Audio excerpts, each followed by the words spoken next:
Il-ġimgħa wara l-erba' tal-Irmiet. Qari mill-Evanġelju ta' San Mattew, kapitlu 9, versi minn 14 sa 15. F'dak iż-żmien resqu lejn Ġesu id-dixxipli ta' Ġwanni u qalulu: għaliex aħna u l-Fariżej insumu u d-dixxipli tiegħek ma jsumux? Qalilhom Ġesu: huwa l-mistednin tal-arus se jsewdu qalbhom sakemm l-arus ikun għadu magħhom? Imma jasal il-jum meta l-arus jeħduhulhom minn magħhom u mbagħad isumu.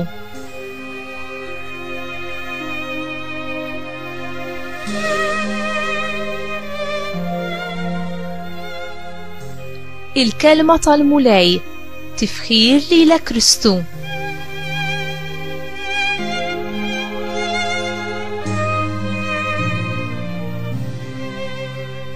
X'jiġi l-ewwel, is-sawm jew il-festaġġamenti?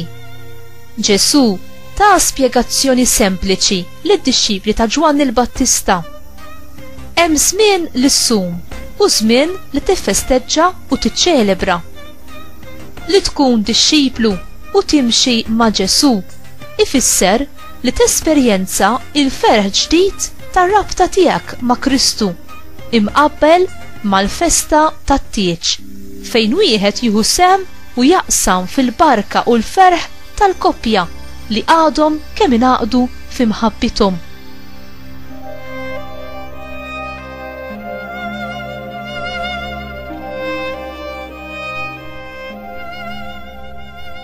Imma jiġi żmien ukoll meta d-dixxipli tal-mulej ikollhom iġorru is-salib tat-tiġrib u l-purifikazzjoni.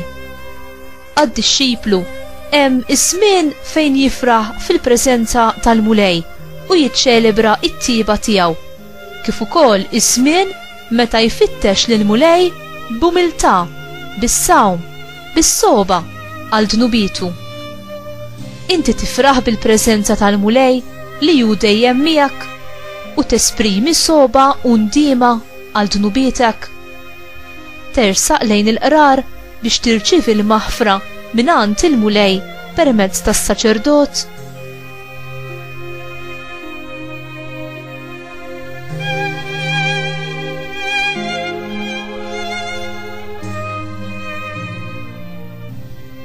Mulej, imlini bl-ispirtu qaddis tiegħek, ħalli nikber fl-għarfien tal-imħabba u l-verità tiegħek. Enni infittxek bil-ħerqa fit-talb u s-sawm, ħalli jien insomm il-bot minni id-dnub u nara li ħajti tkun taqbel aktar bisħieħ mar-rieda mqazza tiegħek. Twajba Ommi Marija, għallimni nsib il-ferħ fli naraf, inħobb u nservi lilek bħala s-sultana tiegħi u lil libnek bħala l-uniku mulej u sit ta' ħajti. Amen.